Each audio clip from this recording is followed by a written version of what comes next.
Thank you all for coming. My name is Aaron McCarter. I'm an air safety investigator with the National Transportation Safety Board based out of Washington, D.C.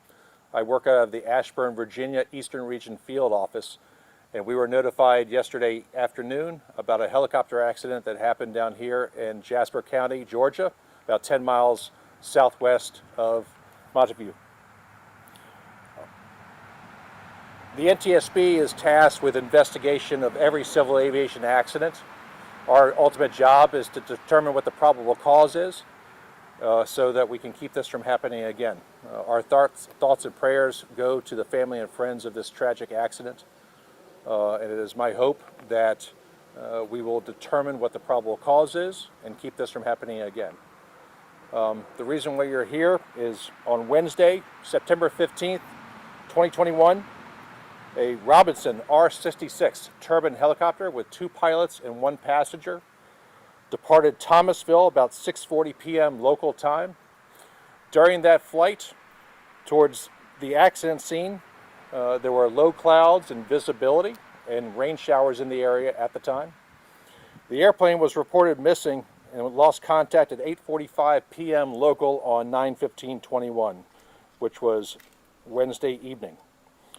The helicopter was discovered yesterday on 8/16/2021 at about 12:45 p.m. local.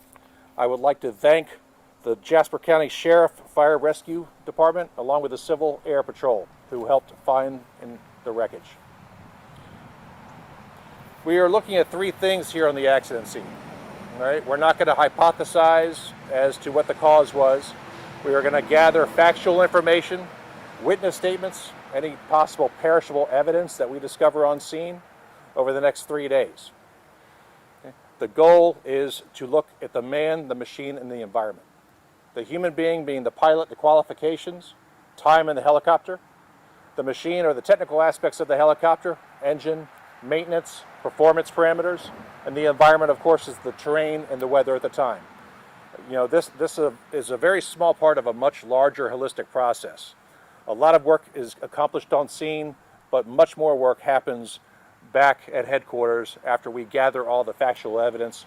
We'll look at air traffic control, radar, we'll do a more in-depth analysis of the weather, and we'll look closely at the pilot qualifications and their experience in the helicopter.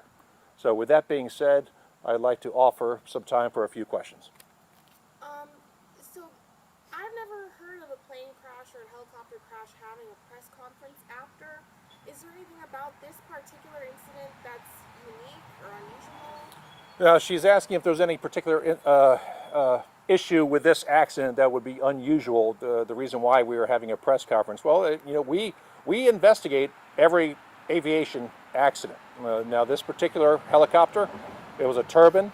There were 2 pilots, and a passenger on board, so 3 POV who were fatally injured during the accident. Now, do you know if they were on leisure time together or if it was a tour? We noticed that it was a ownership out of Nashville. Yes, we're looking a little closer into that. I can't factually say that this helicopter was being operated by that tour company in Nashville. Sometimes it's much more complicated than that. There's letters of agreement. It could be wet lease back. So that's something they're going to have to determine a little bit later time. You'd said it left Thomas County on, obviously, before the accident. Could you repeat what time that was? Yeah, it left Thomasville, Georgia around 6:40 p.m. Now, the flight ultimately originated closer to the Georgia-Florida line, but this is the part that we are absolutely factually aware of. So down near Tallahassee area? Yes. And again, you may have said this, again, I've been busy scribbling notes. The destination unclear? Or? It's unclear at this time. We've had multiple accounts, witness statements saying some people believe it was going to Atlanta, some people believe it was going a little bit south, so that is still up in the air at this moment. Okay.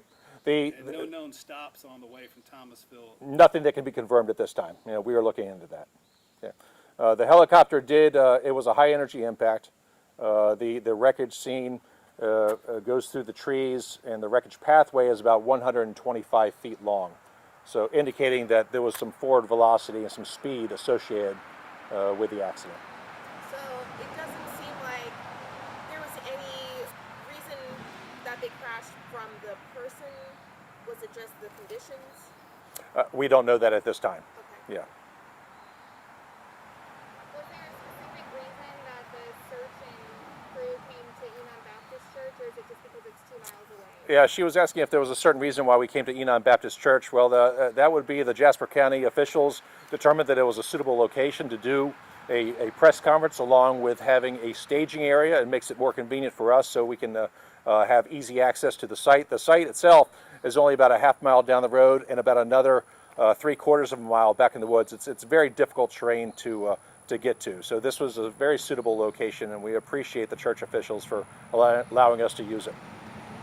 Should other people be concerned for any reason that there's something going on? No, I don't see why there should be any concern at all. We look at one accident at a time, and we only look at this accident. We don't look at the safety of the helicopter or other factors. We're only looking at this accident, and then in about a week or two, we'll have a preliminary report that comes out that has the basic information in it. Up to 12 months later, we'll have the factual report that comes out that has all the factual information that I've gathered over the course of the investigation. And sometime shortly after, a probable cause will be determined as signed off by the members of the NTSB, the board members. You mentioned a 125-foot path impact. Yes, sir. I think you call it a high energy impact. What direction was that marking on the ground, or the debris field? Well, the helicopter was on a northerly heading, and then there was a shallow right turn, and where the helicopter turned to a southeast heading before it impacted the trees. Okay, I have time for one more question. Okay, thank you all very much.